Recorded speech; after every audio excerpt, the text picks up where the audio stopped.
বন্ধুরা, আমি জবা রানী আবার তোমাদের সামনে একটা সুন্দর গল্প নিয়ে চলে আসলাম।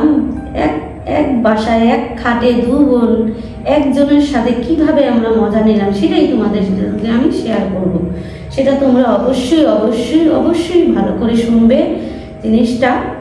যেহেতু মূলে আমরা গল্পতে চলে যাই, তোমরা শোনো। তো আমরা দু বোন ছিলাম, এক ভাই ছিলাম। ভাইয়ার বিয়ে হয়ে গেল, বোনেরও বিয়ে হয়ে গেল, বিয়ে ছাড়া শুধু আমিই ছিলাম। তো আমি লেখাপড়া করতাম। হঠাৎ আমার বোনের বিয়ে হয়ে গেল। বিয়ের মধ্যে আমি স্কুলে ছুটি নিলাম। তো বোনের সাথে তো সবারই যেতে হয়, ছোট বোন থাকলে ছোট ভাই থাকলে যেতে হয়।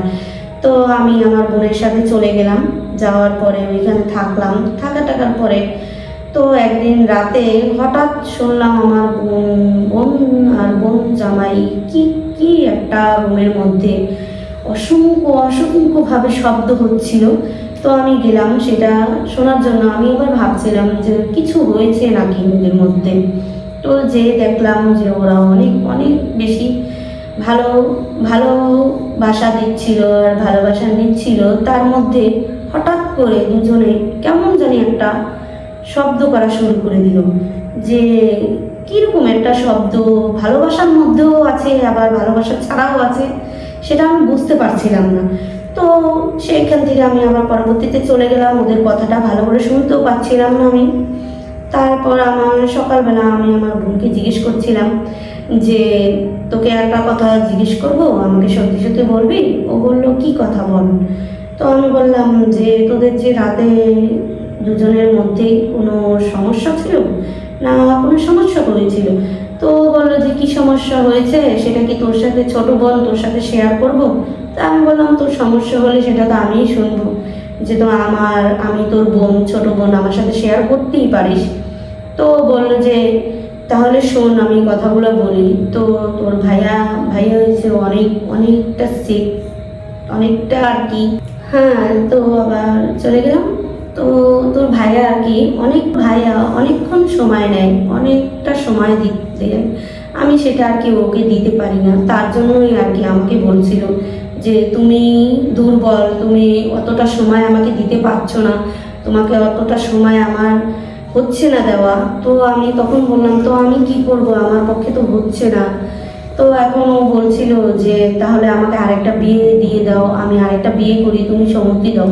তো ওকে আমি বললাম যে এখন নতুন নতুন আমাদের বিয়ে হয়েছে, এখন কি করে আরেকটা বিয়ে করবে বা লোকে শুনলে কি বলবে, সেটাই আর কি ওর সাথে আমার সেদিন রাতে অনেকটা ঝামেলা হয়েছিল।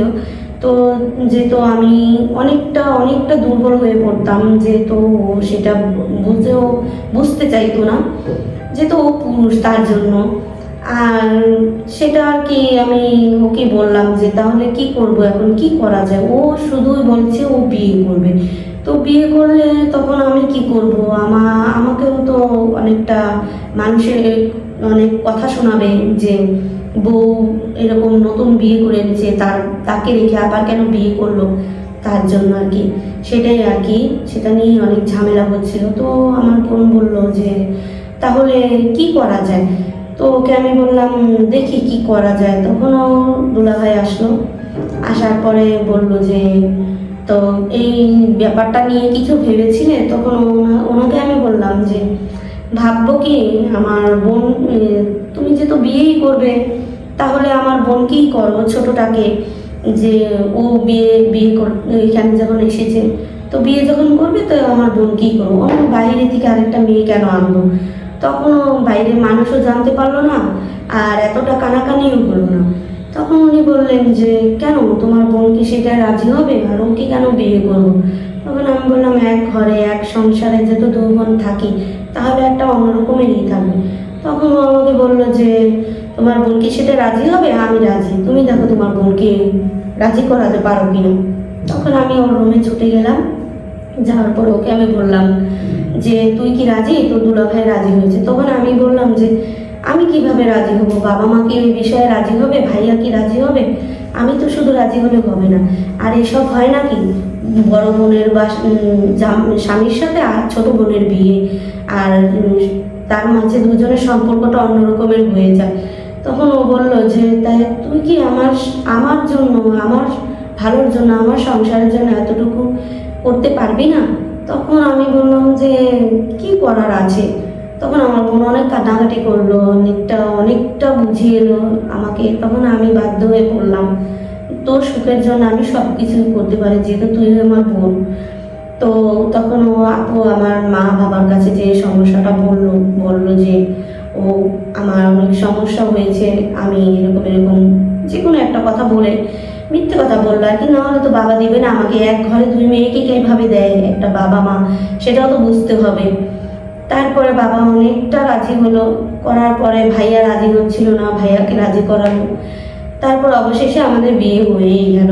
তো আমাকে বিয়ে করে নিয়ে গেল এখন এক ঘরের মধ্যে। সেটা তো তোমরা ভালো করেই বুঝতে পারছো বন্ধুরা, যে এক ঘরের মধ্যে দু বোন, এক দুলাভাইয়ের সাথে কিভাবে কিভাবে কিভাবে যে মজা নিলাম আমরা, সেটা তোমরা ভেবেও পাবে না যে কিভাবে মজাটা নিই। এক খাটে বসে এক এক বিছানায় দু বোন কিভাবে মজা নিলাম। তিনজনে এরকম করে সময়ের সংসারটা আমাদের হেব্বি কেটে গেল, অনেকটা ভালোই হলো যে দু বোন এক এক স্বামীর সাথে এক বিছানায় এক সংসারে থাকতে লাগলাম। আমরা দুজন বোন বা সতীনের মতনও ছিলাম না, একদম পুরো আপন বোনের মতনই। যেহেতু আমরা দুজন আপন বোন, কেউ আর কি বুঝতে পারতো না যে আমরা দুজন সতীন। তো আমরা বোনের মতন যেরকম বোন ছিলাম আগে, সেরকমই ছিলাম। তো বাইরের মানুষ বুঝতেও পারেনি যে আমরা সতীন।